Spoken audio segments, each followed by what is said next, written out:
Assalamualaikum warahmatullahi wabarakatuh. Alhamdulillahillazi arsala rasulahu bil huda wa dinil haqq liyudhhirahu 'ala dini kullihi wa kafa billahi shahidan. Asyhadu an la ilaha illallah wahdahu la syarika lah wa asyhadu anna Muhammadan abduhu wa rasuluh. Allahumma shalli ala Muhammadin wa ala alihi wa sahbihi ajma'in. Wa bismillahi sadri wa yassir li amri wa hlul lisani yafqahu qawli. Syukur alhamdulillah sampaikan dari Allah Ta'ala pada hari ini, hari Ahad 4 Muharram 1442 Hijriah. Kami kirimkan untuk watawasau bil haq wa tawasau bis sabr. Mari kita mulai dengan sama-sama melafazkan basmalah. Bismillahirrahmanirrahim. Kata orang barat, time flies like an arrow. Waktu itu terbang seperti anak panah. Cepatnya. Kemarin kita masih bicara 1441, sekarang sudah bicara 1442. Saya datang ke Palembang itu dulu Pak Doi tanggal 1 Januari 85. Artinya 35 tahun setengah lebih. Cak dakwah. Maka kita lihat dalam Al-Quran, dari mulai Nabi Adam, Nabi Nuh dan seterusnya, itu ada pengurangan umur umat. Konon kabarnya Nabi Adam itu umur beliau di atas 1000 tahun. Turun ke Nabi Nuh, silakan dicek nanti di surah Al-Ankabut ayat 14.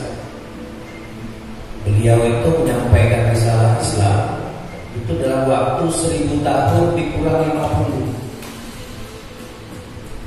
Bahasa matematis kita 950, tapi hebatnya Al-Quran bicaranya itu 1000 dikurang 50. Silakan juga dicek nanti di surat Al-Kahfi ayat 25. Itu pemuda-pemuda yang beriman itu berada di dalam gua itu selama 300 tahun ditambah 9 tahun. Apa Allah nggak langsung ngomong 309? Nah, dikabarkan Nabi Ibrahim itu baru dikaruniai Allah anak di umur 90 tahun. Nah, makin mendekati Rasulullah, Rasul dikatakan beliau berusia 63 tahun. Kalau catatan saya 63 itu kalau hitungannya Hijriah. Kalau hitungannya Masehi itu hanya 61. Kenapa? Karena dalam buku sejarah hidup Rasulullah dikatakan beliau dilahirkan bulan April tahun 571 dan meninggal di bulan Maret atau April juga tahun 632. Jadi usia beliau secara Masehi cuma 61. Artinya saya dengan Pak Bambut kalau buku Masehi kita inilah di Gunung Tanggung. Kalau bawa tanah di Waminan. Nah, itu Bapak sekalian, Allah memberi peringatan kepada kita lewat waktu. Seperti dikatakan orang barat tadi, waktu terbang melayang seperti anak panah, cepat niat. Dan Allah memberikan penekanan di situ, wal asri innal insana lafi khusr. Demi masa, demi waktu, manusia itu illa kecuali. Berdasarkan ahli bahasa, kata-kata illa dalam bahasa Arab itu menandakan jumlahnya sedikit. Artinya apa? Banyaklah yang rugi. Makanya seringkali Al-Quran katakan qalilan ma tashkurun, sedikit yang bersyukur. Qalilan ma tafakkarun, sedikit yang mau berpikir. Seperti saya dengan Pak Bambut atau yang mengatakan usia Rasulullah itu senantiasa sebetulnya harus merenung, senantiasa harus kontemplasi, setiap saat harus menghisap diri. Bang Mano kalau malam ini kami dipanggil Allah.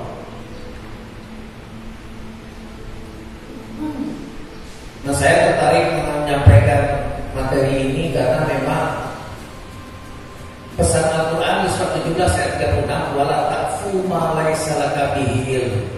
Inna sam'a wal basara wal fu'ad kullu ulaika kana anhu mas'ula. Jangan kamu berbuat sesuatu tanpa ilmu. Sesungguhnya pendengaran, penglihatan dan hati akan dimintakan Allah pertanggungjawabannya. Maaf ya Pak Bapak ya, kita menerima di media sosial ada sebagian kawan yang mengirimkan ke Pak Rudi doa akhir tahun sama doa awal tahun. Saya bilang kalau berdoa itu sebetulnya kapan saja sesuai kemampuan kita, asal tempatnya tempat yang layak. Jangan berdoa itu di kamar mandi, misalnya kan berbagi puisi. Artinya berdoa itu boleh saja. Karena Allah juga berpesan, ud'uni astajib lakum, berdoalah kepadaku akan aku kabulkan. Tapi dua syaratnya doa dikabulkan Allah. Di surah Al-Baqarah 186 Allah mengatakan, wa iza sa'alaka ibadi anni fa inni qarib ujibu da'wata iza da'an falyastajibu li wa yu'minu. Apabila hambaku bertanya kepadamu tentang aku, ya Muhammad, katakan aku dekat. Aku akan kabulkan permohonan mereka kalau mereka bermohon kepadaku dengan dua syarat. Hendaklah mereka beriman kepadaku, hendaklah mereka mengikuti perintahku agar mereka selalu dalam kebenaran. Nah, di mana perintah Allah, di mana larangan Allah, Allah sendiri yang menginformasikan. Zalikal kitabu la raiba fihi hudal lil muttaqin. Jadi upaya yang sudah digagas oleh Pak Haji Julia diteruskan dengan Pak Bangun dan Pak Beni dengan pengkajian Al-Quran itu menurut saya memang sudah on the track. Karena banyak di antara kita mengaji Al-Quran itu hanya sekedar membaca. Dan sering-sering membacanya itu dengan seolah-olah sudah mendapat pahala. Kenapa? Satu huruf diganti 10. Apalagi kalau satu ayat, apalagi kalau satu surat, apalagi kalau satu juz, apalagi satu Al-Quran. Padahal Allah juga katakan di dalam surat Al-Baqarah 184, Syahrul Ramadan allazi unzila fihil Qur'an hudan linnas wa bayyinatin minal huda wal furqan. Di bulan Ramadan diturunkan Al-Quran untuk petunjuk pembeda dari yang benar dan yang salah, dan penjelasan dari petunjuk itu. Artinya apa? Kita harus mengkaji. Kalau bahasa ustazah itu berupaya untuk paham, sebagaimana doa yang diajarkan kepada anak-anak kita ketika belajar. Robbi zidni ilma warzuqni fahma. Dan di Al-Baqarah 269 Allah menegaskan, yu'til hikmata may yasha wa may yu'tal hikmah faqad utiya khairan katsira wa may yazakkaru illa ulul albab. Dan Allah menuntut kepahaman itu kepada orang yang dikehendaki. Barang siapa yang mendapatkan kepahaman itu, maka dia mendapatkan karunia Allah yang besar dan tidak akan dapat mengambil pelajaran kecuali orang-orang yang mempergunakan akal. Nenek saya mengajarkan dulu, lancar kaji kalau diulang, puasa jalan kalau ditampuh, Allah biso kalau biasa. Artinya apa? Di dalam Islam memang proses pengulangan itu dimaksudkan untuk meningkatkan ketakwaan kita. Nah, bergantinya waktu ini pengulangan serupa tapi tidak sama. Bulannya sih mengharap, tapi tahunnya udah berbeda. Kata orang bijak, 1 detik yang kita tinggalkan itu tidak akan pernah ketemu lagi. Makanya orang barat itu mengatakan time is money. Duit itu berharga. Cuma sayang memang kita sering tidak melakukan itu, tidak berkajian terhadap pergantian waktu. Nah, ini saya ulangi lagi pesan dari seorang ulama yang mudah-mudahan menjadi renungan kita.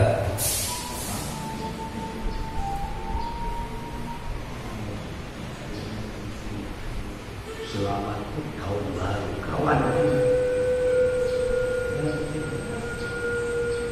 Kawan, sudah tahun baru lagi.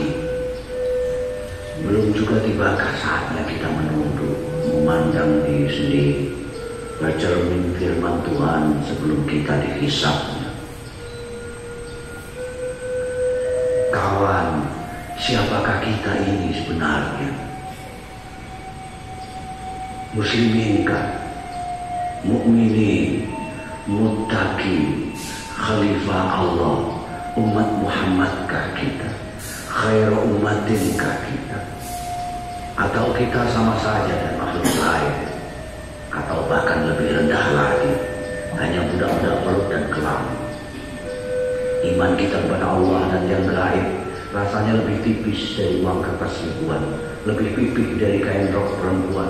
Betapapun tersiksa, kita khusyuk di depan masa dan tiba-tiba puas dan bina justru saat di saat sendiri bersamanya.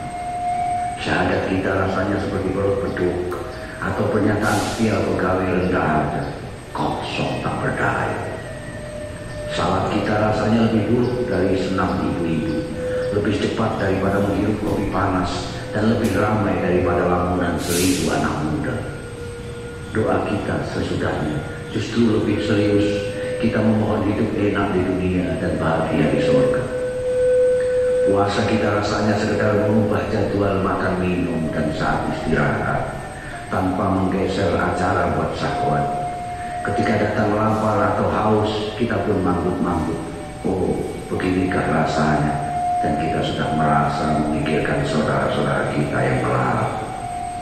Zakat kita jauh lebih dari berat terasa dibanding tukang becak melepas penghasilannya untuk kupon undian yang sia-sia.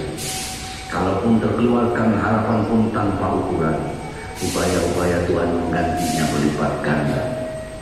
Haji kita tak ubahnya tamasya menghibur diri, mencari pengalaman spiritual dan material, membuang uang kecil dan dosa besar, lalu pulang membawa label suci asli made in Saudi. Haji. Benar nggak nama beliau? Percaya. Saya Ramadan kemarin kita nggak sempat adakan kajian-kajian di masjid karena ketentuan pemerintah. Bahkan di beberapa masjid tarawih pun tidak dilaksanakan. Di daerah Jawa Timur itu sempat viral di YouTube. Ada satu tempat yang sholat tarawihnya sehebat 20 rakaat, witirnya 23 rakaat. Tapi masuk ke Facebook of record karena 23 rakaat itu diselesaikan dalam waktu 6 menit. Sholat 23 rakaat 6 menit. Itu kalau bahasa kita ketika bicara tentang Isra dan Mi'raj itu kecepatan cahaya. Padahal Allah memberitakan dalam Al-Quran, Innani anallaha la ilaha illa ana fa'budni wa aqimis shalah li dzikri. Sesungguhnya aku ini adalah Allah. Mengabdilah kepadaku dan dirikan sholat untuk berzikir, untuk mengingat, untuk kontak kepada-Ku. Di Al-Baqarah ayat 45 Allah menegaskan lagi, wasta'inu bis-sabri. Masalah minta tolonglah kepada Allah dengan sabar dan sholat. Jadi sholat itu untuk minta tolong. Sayang seperti komentar dari beliau tadi, sholat kita cepat ya, yang lama itu justru wirid setelah sholat. Loh, yang wajib sholat itu wiridnya sih. Rasul ngajarkan juga wirid, tapi proporsional lah. Mudah-mudahan semua diizinkan Allah nanti datang ke tanah suci lagi, amin.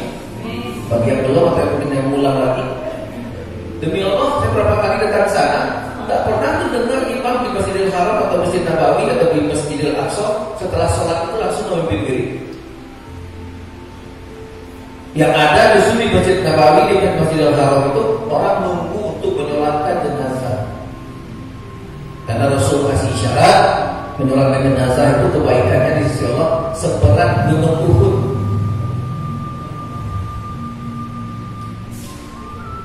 Nah, komentarnya tadi, sholat kita seperti senam ibu-ibu, lebih cepat daripada menghirup kopi panas. Padahal kita bicara dengan Allah. Cobalah dulu di antara dua sujud itu nian-nian kita bicara, Rabbil firli, ya Allah ampuni si Reza ya Allah. Dan 62 tahun umurnya ya Allah, sebentar lagi nak mati, tapi dosanya banyak dia. Ampuni ya Allah, Rabbil firli, warhamni, kasihani aku ya Allah. Kalau bukan Engkau siapa lagi? Wajiburni, maksiatnya aku Tuhan, kejelekanku banyaknya ya Allah, tapi Kau tutupi aib aku. Nah, ketika kita melakukan komunikasi kurang seperti itu, stok banyuwanto banyaknya.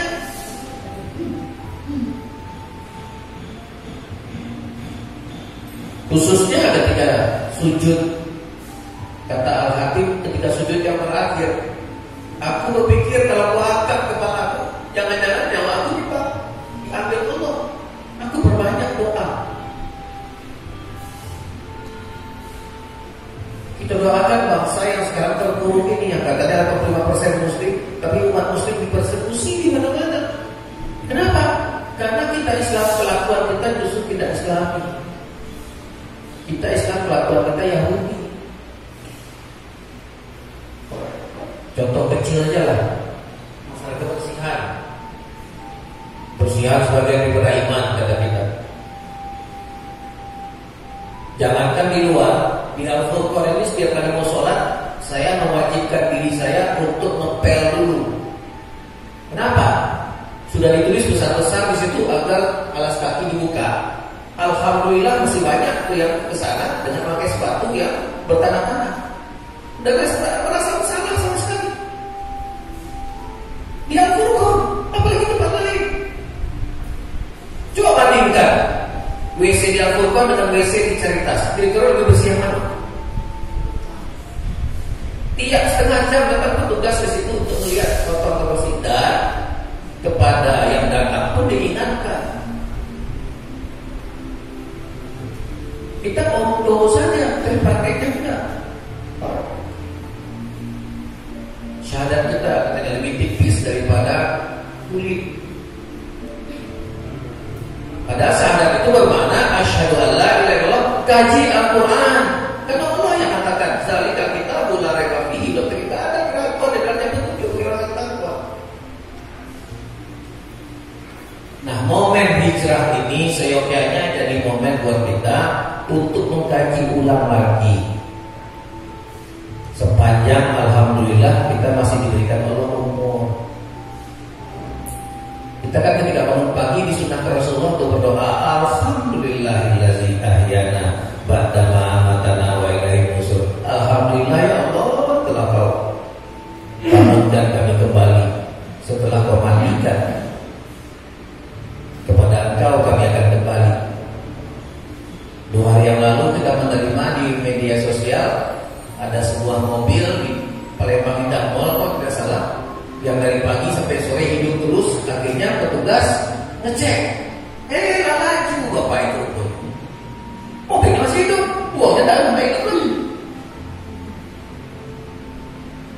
Nah, kita juga gak tahu, karena bahasa Al-Quran, wa idza ja'alahu la yastaqdimuna sa'a wa la yastaqdimu. Apabila telah datang waktunya untuk ajal itu, tidak bisa dimajukan, tidak bisa dimundurkan walaupun sedetik sesaat. Nah, hijrah kaum muslimin ini kalau saya melihat dalam referensi, ternyata tidak hanya terjadi sekali. Ada beberapa kali hijrah itu. Yang pertama ke Ethiopia, ke Habasyah. Itu para sahabat. Kapan itu? Tahun kelima kenabian. Siapa yang pergi hijrah pada saat itu? Sahabat-sahabat. 2 gelombang. Gelombang pertama 20 orang, 13 laki-laki, 7 perempuan, diketuai oleh Utsman bin Affan. Gelombang kedua lebih banyak, 100 orang, 83 laki-laki, 17 perempuan, diketuai oleh Ja'far bin Abi Thalib. Kenapa ke Habasyah? Karena orang tahu pada saat itu di sana rajanya Kristen, namanya Najasyi atau Negus. Tapi walaupun dia Kristen, dia memerintah dengan adil, sehingga Rasulullah memang menyuruh para sahabat datang ke sana mohon perlindungan. Kenapa? sejak Islam mulai disiarkan secara terbuka, Rasul dan para sahabat dipersekusi. Jadi ngomong Bapak Ibu sekalian, tidak usah ragu dengan apa kejadian yang ada sekarang. Sejak zaman Nabi dulu, termasuk Rasulullah dan para sahabat, ketika berusaha menyampaikan ayat-ayat Allah, mereka dipersekusi. Cuma Rasul pada saat Khadijah sama Abu Thalib masih hidup masih disegani karena Khadijah sama Abu Thalib itu petingginya Quraisy sendiri. Tapi nanti kita lihat setelah Khadijah sama Abu Thalib meninggal pun Rasul masuk dalam daftar pencarian orang yang mau dibunuh.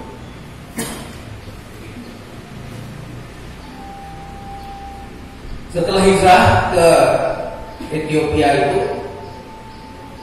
Raja Najasyi ini sempat tanya jawab memang dengan kaum Quraisy yang datang meminta para sahabat kembalikan ke Mekah. Kata Ja'far bin Abi Thalib, kami dikejar-kejar oleh saudara kami sendiri karena kami berusaha menyampaikan ajaran seperti yang disampaikan oleh Nabi Isa dahulu. Ajaran Nabi Isa, tolong bacakan ayat-ayat di dalam Al-Quran itu yang membuat saya bisa yakin. Dengan izin Allah, Ja'far bin Abi Thalib membaca surat Maryam. Nah, kata Raja Najasyi, saya seolah-olah merasa Nabi Isa berada di depan saya. Engkau benar. Dan sejarah akhirnya membuktikan bahwa Raja Najasyi dapat hidayah. Dia belakangan bersyahadat. Dan ketika Raja Najasyi meninggal, pertama kali Rasulullah melakukan sholat goib. Pulang dari Ethiopia, apa berhenti? Enggak.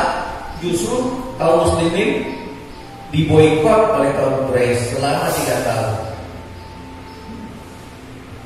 Dari tahun ke-7 sampai tahun ke-10. Selesai itu apakah selesai urusannya? Belum. Setelah Siti Khadijah wafat, setelah Abu Thalib wafat, tidak ada lagi yang disegani. Rasul sudah masuk dalam daftar yang mau dibunuh. Sehingga beliau mengajak anak angkatnya Zaid bin Harisah berdua hijrah ke Taif. Taif itu kondisi alamnya seperti pada alam lah kalau pada sahabat. Sejuk, dingin, pusat sayuran dan buah-buahan. Di sana boro-boro disambut, Rasulullah disambut oleh anak sekampung sampai beliau luka-luka. Nah, setelah hijrah ke Taif itulah nanti Rasul diperjalankan Allah Isra dan Mi'raj. Makanya ngomong Bapak Islam menyimpang sedikit. Isra dan Mi'raj itu kelihatannya lebih kepada pamer kekuasaan Allah kepada Rasulullah. Kenapa? Beliau sudah mengalami tahun yang berat, harta, tahta, wanita dimaukan Allah. Silakan dicek nanti surat Bani Israil ayat 1 dan surat An-Najm ayat 14 sampai 18. Dua-duanya itu bercerita tentang Isra dan Mi'raj itu sebetulnya li nuriyahu min ayatina, diperlihatkan sebagian ayat-ayat Tuhannya. Kemudian di surat An-Najm ayat 18 dikatakan Allah, laqad ra'a min ayati rabbil kubra, dan sesungguhnya Muhammad melihat sebagian dari kekuasaan Tuhannya yang Maha Esa. Kenapa perlu dihibur? Karena tahun setelah Khadijah dan Abu Thalib meninggal itu disebut dengan tahun kesedihan, Amul Huzn.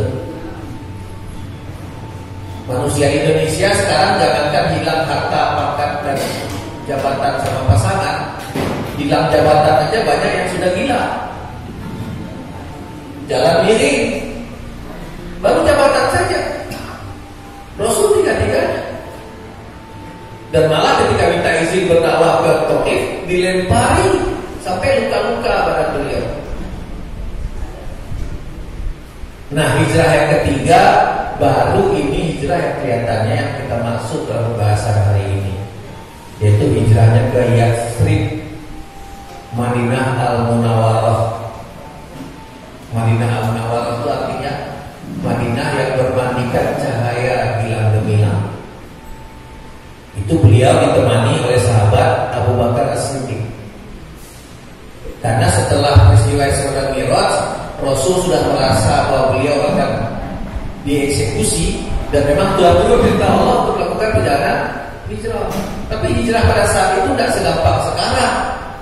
Kalau sekarang mungkin bisa pinjam mobil kepada Pak Emil HS. Di zaman itu naik untung, dan beliau harus diam-diam, sehingga strategi Rasulullah, sahabat dulu pelan-pelan berangkat. Karena Mekah ke Madinah itu dengan kota pada saat itu 2 bulan perjalanannya. Nah, jadi Rasulullah kenapa sampai 2 bulan itu? Karena Rasul tidak melakukan perjalanan siang. Dia hanya berjalan malam. Karena kalau siang mudah ketahuan. Dan kita ketahui dalam perjalanan itu Rasulullah sempat bersembunyi di Gua Sur.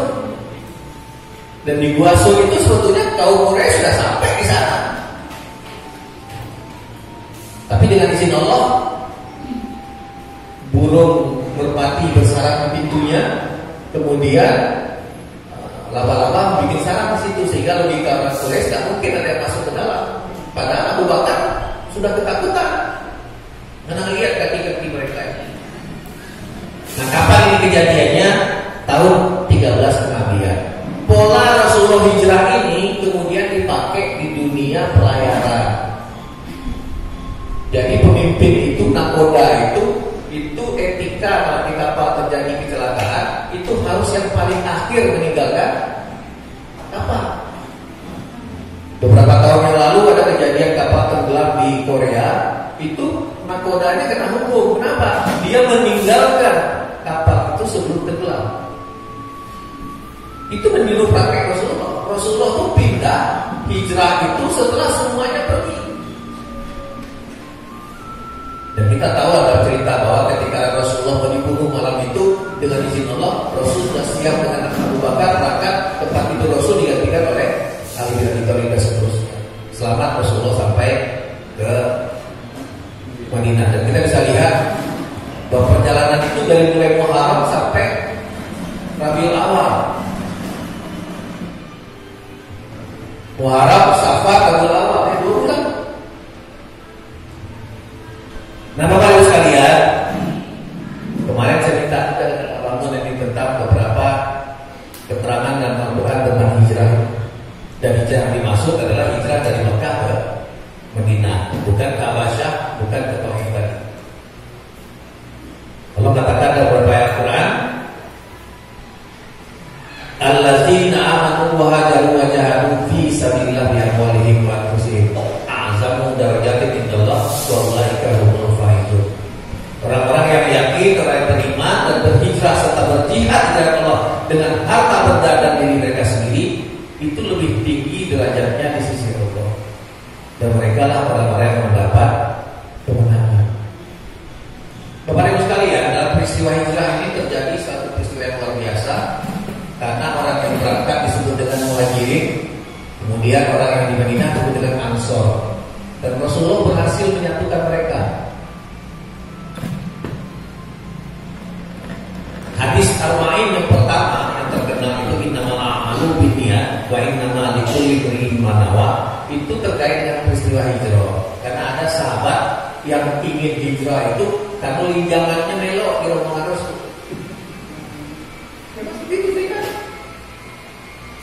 Dikatakan barang siapa yang berhijrah karena mengharapkan dunia, dia itu kan mengharapkan dunia saja. Tapi barang siapa yang hijrah mengharapkan akhirat dan ridho Allah, dia akan mendapatkan semuanya. Mudahlah hijrah Bapak Ibu sekalian. Oh, saro, ingat di Indonesia kasus waduk gedung bom. Kalau di Sumatera Barat yang terkenal itu Foto Panjang. Foto Panjang itu antara Pangkalan dengan Riau, di mana tempat itu akhirnya ditenggelamkan karena mau bikin pembangkit listrik. Dan yang paling heboh itu adalah ketika mau terjadi gempa bumi, gunung meletus Merapi, Mbah Marijan tidak galak dipindah. Kenapa? Meninggalkan kampung halaman itu bukannya mudah. Apalagi sahabat ketika hijrah itu meninggalkan semua, termasuk harta benda dan istrinya, keluarganya yang tidak mau hijrah. Nah, Allah memberikan motivasi ketika berhijrah itu, Barang siapa yang berhijrah di jalan Allah, niscaya mereka mendapati di bumi itu tempat hijrah yang luas dan rezeki yang banyak. Barang siapa yang hijrah dari rumahnya, keluar dari rumahnya, hijrah kepada Allah dan Rasulnya, kemudian kematian menemuinya sebelum sampai di tempat yang tuju, sungguh telah tetap pahalanya di sisi Allah. Jadi memang dalam hidup pun kita sebetulnya lah buntu, lah macet satu tempat, sebetulnya kita disuruh untuk hijrah. Tadi sebelum dimulai di sini saya memutarkan lagunya Trisha yang terakhir. Trisha itu walaupun mualaf, sebelum dia menyanyikan lagu yang terakhir itu kelihatannya dia belum menjalankan syariat Islam dengan benar. Tapi justru ketika dia mau wafat, ketika dia menyanyikan lagu yang terakhir itu, justru di situ dia dapat hidayah Allah. Lagu terakhir itu terilhami oleh Pak Taufik Ismail dari surat Yasin ayat 65. Al-yawma nakhtimu ala afwahihim wa tukallimuna aydihim wa tashhadu arjuluhum bima kanu yaksibun. Di hari kiamat nanti kata Allah, ditutup mulut mereka, berkata tangan dan kaki mereka atas apa yang dahulu mereka kerjakan. Jadi ketika mau rekaman itu baru 2 bait nangis. Baru 2 bait nangis. Erwin Gutawa, produsernya, istrinya stres. Kenapa? Trisha ini bukan artis kacangan, 60 tahun nyanyi. Kenapa nyanyi lagu ini? Sebaris nangis. Akhirnya dia telepon Pak Taufik Ismail. Kenapa kakak ini Pak? Baru cerita Pak Taufik Ismail itu adalah surat Yasin ayat 65. Dan itu membuat kesadaran yang luar biasa. Alangkah banyak dosa aku dulu. Tangan aku tidak bersaksi, kaki aku tidak bersaksi. Kalau Allah tidak ampunkan aku termasuk orang yang rugi. Jadi sepanjang itu dia bertobat kepada Allah. Mereka ini seperti tobatnya Nasuka barangkali ya. 99 orang bunuh, yang ke 100 ditanya dosa kau tidak akan diampuni, dibunuh juga. Dan dia katanya hijrah yang luar biasa. Kenapa? Istrinya tersentuh ketika album yang direkam sekali jadi itu dilempar ke pasaran. Sepekan kemudian bisa jadi panggil Allah. Nah ibu sekalian, lantas apa makna hijrah? Kalau di sisi bahasa kita sederhana sekali, pindah, meninggalkan tempat. Tapi secara hakikat, hijrah itu bermakna suatu peristiwa yang menjadi garis pemisah antara yang hak dengan yang batil. Ibu-ibu yang dulu mungkin berhijrah dari tidak pakai hijab berhijab, itu godaannya luar biasa. Tidak mudah. Karena mau banyak juga di antara kita yang pendapatnya yang penting hatinya, fisik tak perlu. Padahal kalau kita mengatakan asyhadu an la ilaha illallah wa asyhadu anna muhammadar rasulullah di surat Al-Ahzab ayat 59, di surat An-Nur ayat 31 dengan tegas Allah mengatakan, katakanlah kepada wanita-wanita beriman agar mereka menutupkan kain ke dada dan segala macam yang artinya perintah hijab. Untuk apa? Untuk melindungi kaum wanita dan untuk menjelaskan identitas. Beberapa tahun lalu ada seorang wanita muslimah di Amerika itu. Dia kerja di supermarket, tengah malam pulang. Nah, itu harus melalui satu tempat yang menyeramkan bagi perempuan. Kenapa? Sering terjadi peristiwa perampokan dan perkosaan. Tapi karena terlalu malam dan ada yang menangani, akhirnya karena ini dia berserah diri kepada Allah. Dan ceritanya dikatakan dia sepanjang waktu itu berzikir, khususnya membaca ayat kursi dan surat Al-Rahman. Lewat, selamat dia sampai ke rumah. Tapi besok pagi dia terkejut. Kenapa? Membaca berita di tempat itu terjadi peristiwa perampokan dibarengi dengan perkosaan.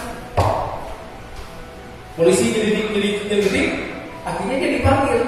Kamu kan juga lewat situ kemarin? Iya, alhamdulillah saya lolos. Kenal nggak kamu dengan orang itu? Insya Allah kalau lihat saya kenal. Akhirnya kebiasaan itu kalau di penjara dia ini orangnya. Dipanggil orang itu. Kenapa orang kemarin tidak mengganggu betino ini? Padahal dia lebih duluan daripada yang orang itu tadi. Apa jawaban dari si penjahat itu? Mak mana aku nak gawekan dia? Dia banyak nian rewangnya. Padahal si perempuan ini jalan sendiri. Tapi dia katakan, si penjahat ini katakan, banyak nih yang memangnya, kawannya banyak nih. Jadi ternyata ketika dia berdekatan diri kepada Allah, Allah kirimkan orang-orang yang tidak terlihat. Mungkin seperti perang Badar gitu ya, Rasulullah bertempur 300 orang melawan 1000 tapi dimenangkan Allah. Kenapa? Karena ada malaikat pendamping. Nah Bapak sekalian, jadi hijrah itu betul-betul totalitas. Hari ini harus lebih baik daripada kemarin, besok lebih baik daripada hari ini. Kalau sama, rugi. Kalau lebih jelek, terlaknat.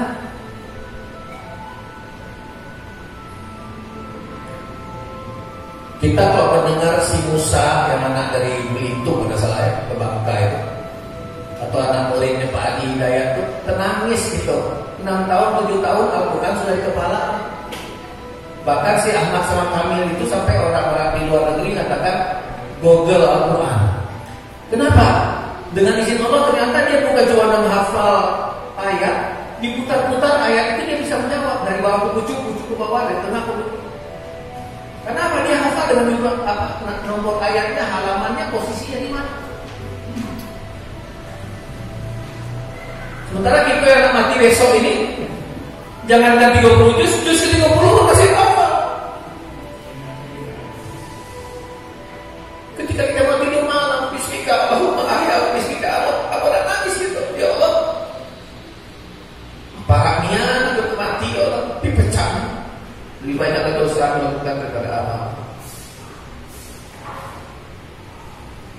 Sampai di masa Nabi Muhammad SAW turun ayat mengisyaratkan Nabi seorang ini. Perang surat keempat An-Nisa di ayat yang ke-100 posisi paling kiri sebelah bawah. Walladzi akhudhu baiti muhajiran ila Allah wa Rasul. Dan siapapun yang berhijrah keluar dari rumahnya untuk memperbaiki diri supaya lebih baik hijrah, lebih baik dalam pandangan Allah dan Rasul. Rumah yang dari maut belum sampai ke tujuan, tiba-tiba maut datang menjemput dia lebih cepat dari apa yang dia duga. Maka waqa'a ajruhu 'ala Allah, maka pahalanya telah ditetapkan oleh Allah Subhanahu wa taala. Ada orang membunuh 100 orang, hidup dengan penuh penyakit, pernah membunuh orang, berselisih dengan orang lain, mampu hampir dia kuat, berzina, dia tobat, dia datang ke tempat lain, dia pernah meninggal bisa masuk surga. Antum belum pernah membunuh, mau tidak pernah dikerjakan. Masya Allah, bagaimana kita kumpulkan yang baik-baik, dan antum sudah datang ke majlis ini sampai di tujuan, masa nggak bisa masuk surga?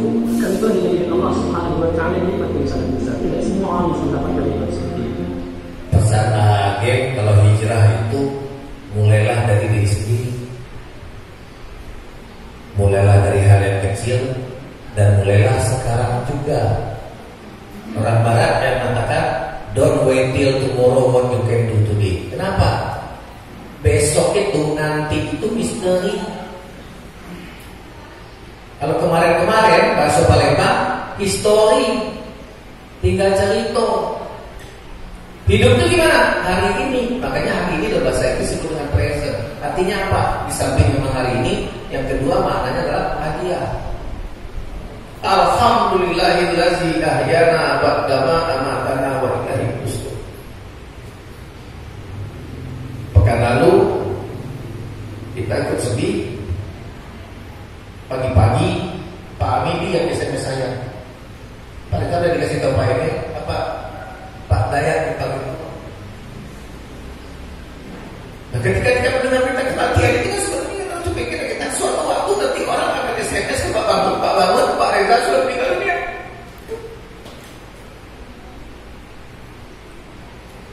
Sehingga memang hijrah itu segera datang. Kenapa? Belum tentu ada hari besok. Kita semua menunggu hari. Kita semua menunggu panggilan dari Allah. Nah, Bapak sekalian,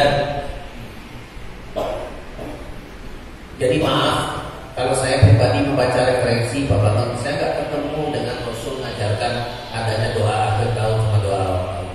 Karena Rasul sendiri nggak pernah tahu bahwa tanggal 1 Muharram itu dijadikan sebagai tahun baru Hijriah.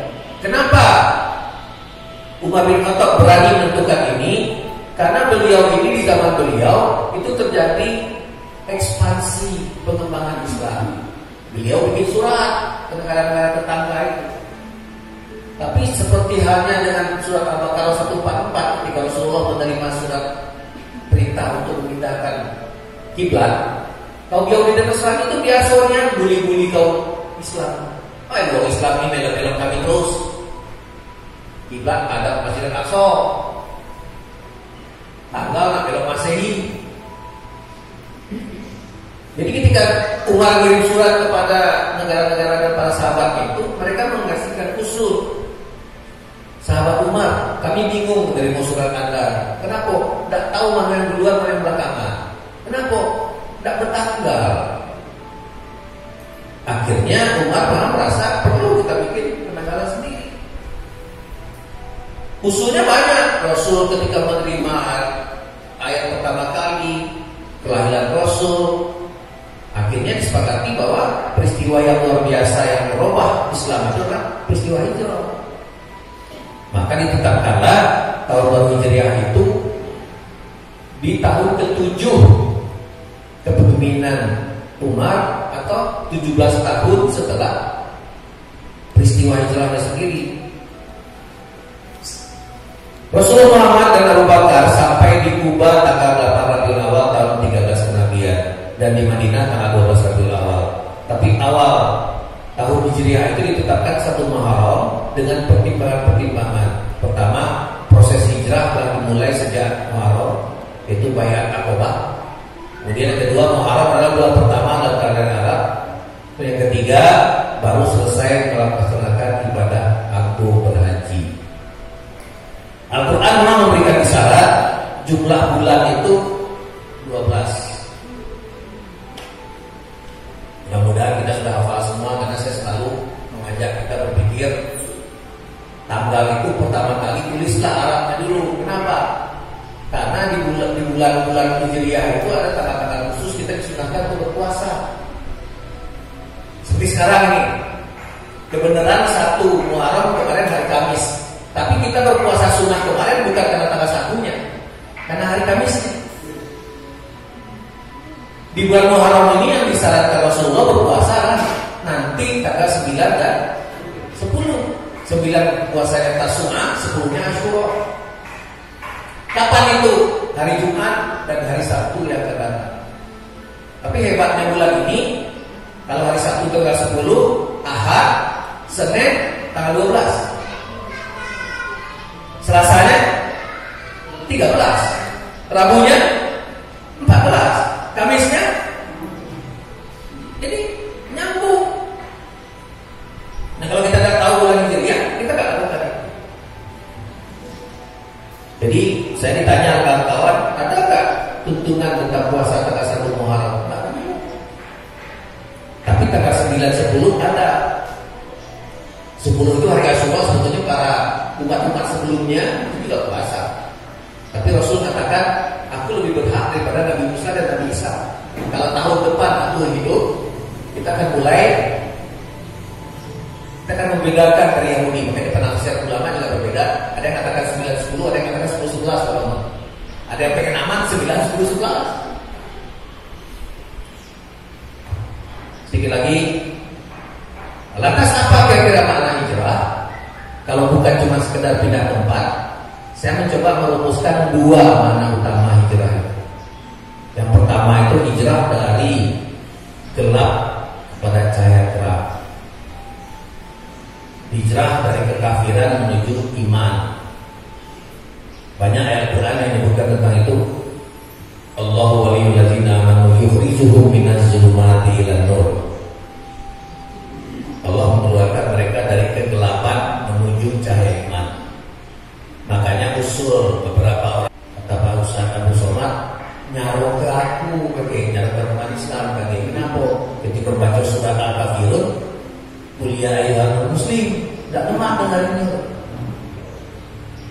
Kafir itu sebetulnya bahasa sama dengan bahasa Inggris kafir, artinya tertutup. Tertutup dari apa? Tertutup dari cahaya Allah. Tertutup dari kebenaran. Cahaya itu apa? Gelap itu apa? Kondisi ketiadaan cahaya. Nah, jadi makna hijrah yang pertama adalah berpindah berpindahlah dari gelap kepada cahaya terang.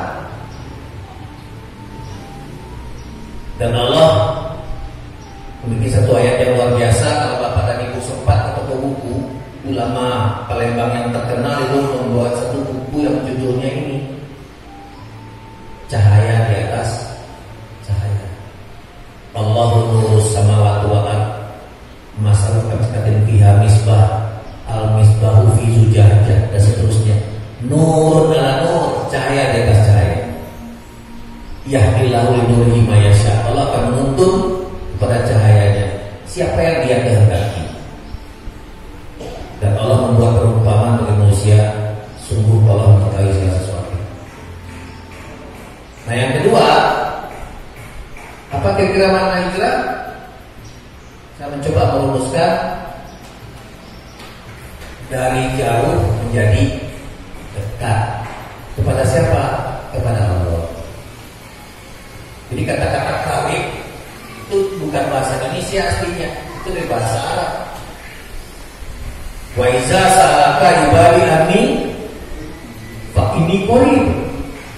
Apabila hambaku bertanya kepada aku ya Muhammad, katakanlah aku dekat. Apabila hambaku mendekat kepadaku sejengkal, aku akan mendekat kepadanya sehasta. Apabila hambaku mendekat kepadaku sehasta, aku akan mendekat kepadanya sedepa.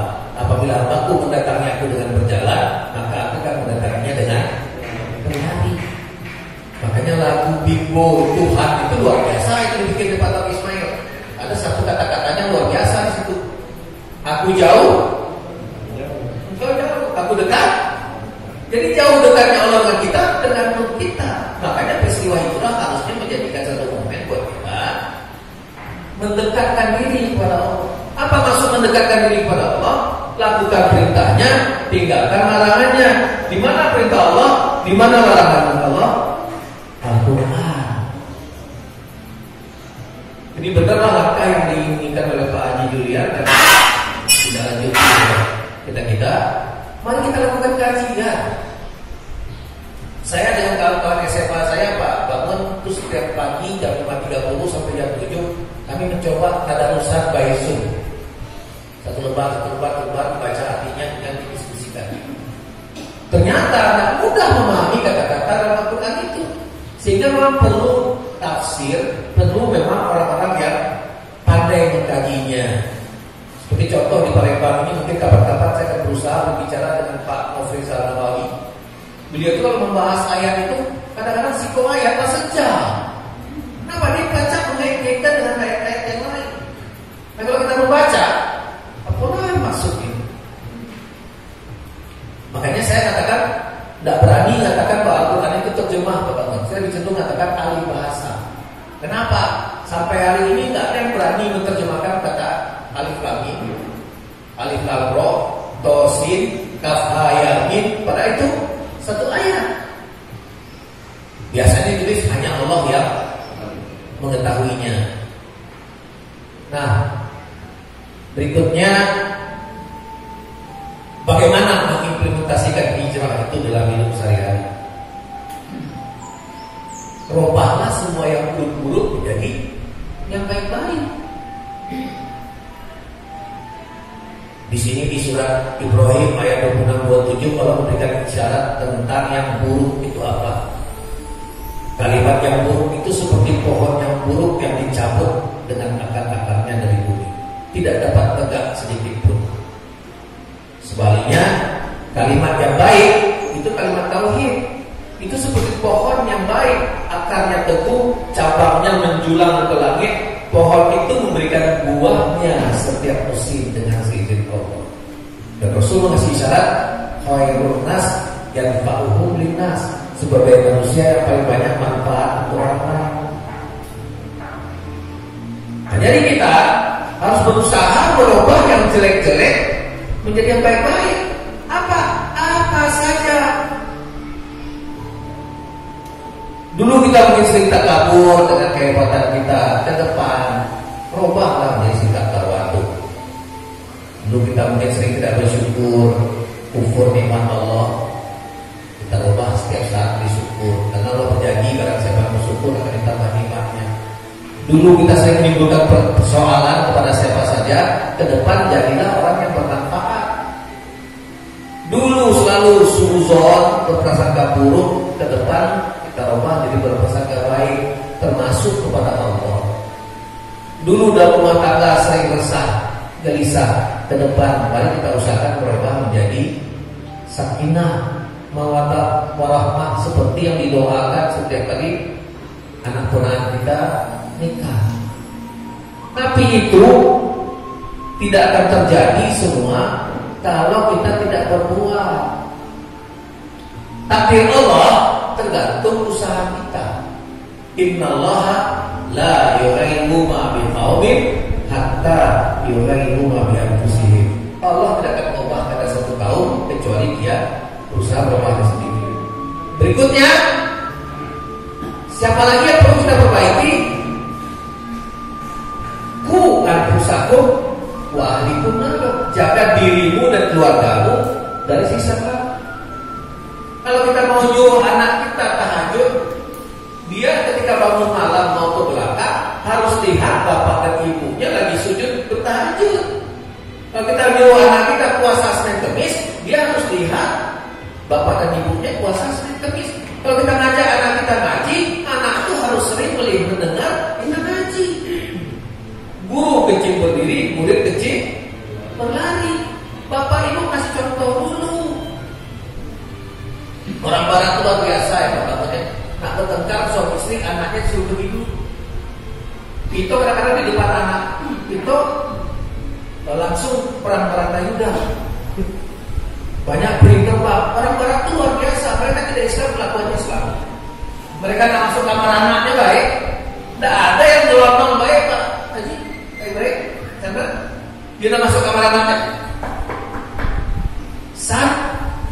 Dokter, main air kami, boleh tak aku masuk? Ketika ujian anaknya boleh, baru masuk. Itu kan tidak. Makanya buat mereka ada yang namanya dining room, waiting room, dining room dan seterusnya, dibagi-bagi. Islam yang mengajarkan umur sekian anak itu harus dipisah lagi dengan perempuan. Tapi yang praktek mereka pelihara diri dan keluarga dari siksa neraka. Berikutnya apa? Jangan tinggalkan keturunan yang lemah. Makmum Pak Mubarok, saya pribadi merasa sangat rugi. Kenapa enggak dari kecil-kecil ngaji? Dulu waktu sama kecil-kecil dulu yang diangkat hebat itu kan anak yang masuk kelas IPA, anak yang masuk ke UI, Gama, IPB, ITS, IAIN, nyaris tak terdengar. Kok jadi apa masuk soal agama? Jadi guru ngaji ya. Itu sistem nilai kita dulu termasuk mungkin di kampung bapak. Tapi setelah dewasa ini baru terasa, oh itu hasil usaha seluruh gurunya menjauhkan umat Islam dari Al-Quran. Harusnya seperti si Kamil sama si Ahmad itu. Al-Quran dulu. Orang Minang yang dulu sih arahnya ke sana. Makanya dulu tidurnya di surau, makanya Pak. Sekarang sana lagi. Harusnya berubah arah ke situ lagi. Sedikit lagi ya sekalian. Nah jadi hijrah kita buktikanlah. Sholat jangan yang wajib baik, tambah dengan sunat. Minimum 12 rakaat. Di luar 17 itu rawatib melaksanakan. Tambah lagi dengan syuruk 2 rakaat. 29 tambah 2 yang 31. Tambah lagi dengan duha 8. 31 tambah 8 39. Tambah lagi dengan tahajud 8. 39 tambah 8 47. Tambah lagi dengan zikir 3. Ketemu kali 50 itu. Itu rakaatnya. Kalau sholat yang laki-laki khususnya selalu di masjid, tambah lagi 5 kali 2 tahiyatul masjid. Dan seperti yang dicontohkan oleh Pak Sandiaga Uno, saya tertarik dengan beliau dulu. Ternyata beliau itu selalu menjaga wudhu. Jadi kalau ke belakang, wudhu lagi. Nah kalau kita wudhu, sebetulnya Allah memberikan syarat ya Rasulullah. Kalau kita berwudhu, seyoknya aja kita sholat sunnah 2 rakaat. Karena Allah mengatakan apabila hamba itu tidak bersuci, tidak suci, kemudian dia bersuci, kemudian dia sholat 2 rakaat, kemudian dia berdoa kepadaku, aku malu tidak memenuhi doanya. Ditambah dengan yang sunat. Begitu dia puasa, jangan cuma Ramadan baik, tambah dengan yang sunat. Zakat, infak, sedekah, laksanakanlah. Saya menghargai apa yang dilakukan Pak Bangun, bikin satu rekening untuk nampung siapa beda dulu. Nah, 1.000 jadi 10.000 jadi 100.000 jadi 1 juta, alhamdulillah. Tapi enggak apa, ada salurannya, nanti diserahkan sama yang memerlukan. Makanya Mang ngomong sebetulnya infak zakat itu harusnya dikelola dengan profesional. Kita belum. Nah, kalau ibu lihat nih, paling tidak buat kita yang tua-tua setiap hari usahakanlah 1 juz minimum 1 hari. Dibaconian dengan mulut kita, bukan dengarkan protol di tape atau di MP3, bukan. Kenapa? Kalau kita ngaji dewek, mata menjingok, telinga mendengar, mulut bersuara, hati merasa. Itu energinya luar biasa. Mudah-mudahan akan tinggal di kolbu kita. Apakah cukup cuma sekedar dibaca saja? Enggak. Podok itu one day one juz ya. Podoa itu one day one ayat. Hafalkan ayat 1 per hari. Insya Allah tidak sulit. Tapi mohon kepada Allah kita menghafal ayat, membaca itu bukan untuk gagah-gagahan, tapi betul-betul untuk kebaikan diri dan masyarakat. Terus gimana? Pahami ayat Al-Quran itu, amalkan, kemudian syiarkan. Bahkan Al-Quran mengisyaratkan sebetulnya lestarikan. Bagaimana melestarikan itu? Inna nahnu nazzalna dzikra wa inna lahu lahafizun. Kami yang mengenal Al-Quran, kami yang meliharanya. Bagaimana cara Allah melihara Al-Quran? Dengan hafiz-hafiz. Mudah-mudahan salah satu hafiz itu termasuk kita, walaupun relatif tua anak mulai. Agem cerita di Darul Tauhid itu seorang ibu-ibu umur 75 tahun mulai ngaji dari nol. Dengan izin Allah umur 80 diwisuda sebagai hafizah. Jadi umur tidak ada masalah sebetulnya. Yang penting keinginan, niat, dan izin Allah. Nah, Bapak sekalian, kalau itu kita laksanakan, insya Allah Al-Quran katakan kita tergolong orang yang takwa. Zalikal kitabul la raiba fihi hudal muttaqin. Di ayat terakhir Al-Baqarah yang dimana dikatakan ulaika ala hudam min rabbihim wa ulaika hum muhtadun. Apa keuntungannya orang takwa? Seperti tema kita hari ini.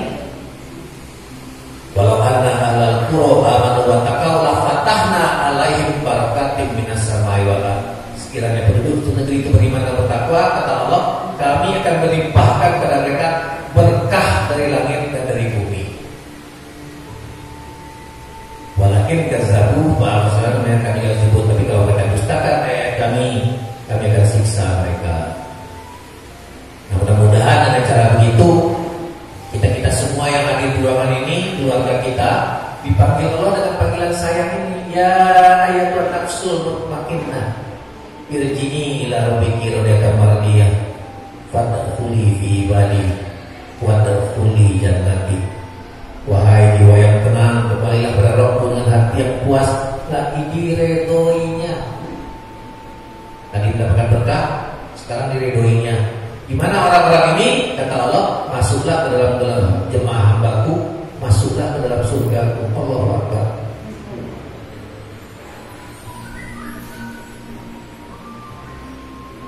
Terakhir, Allah mengingatkan saya dan kita semua, wal tanzur nafsum ma qaddamat liwat. Persiapkan hari kemudian itu.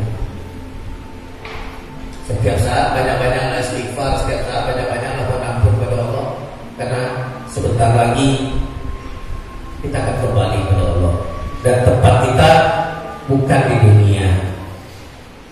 Pesan dari Pak Hidayat,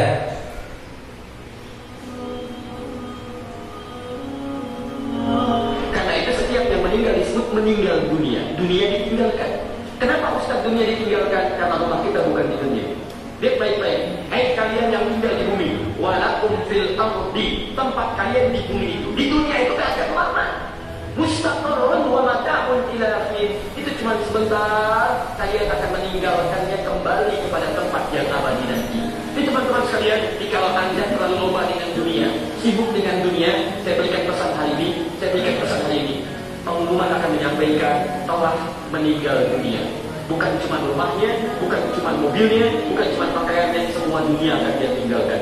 Maka Anda harus mencari bekal. Kita semua sedang menunggu giliran.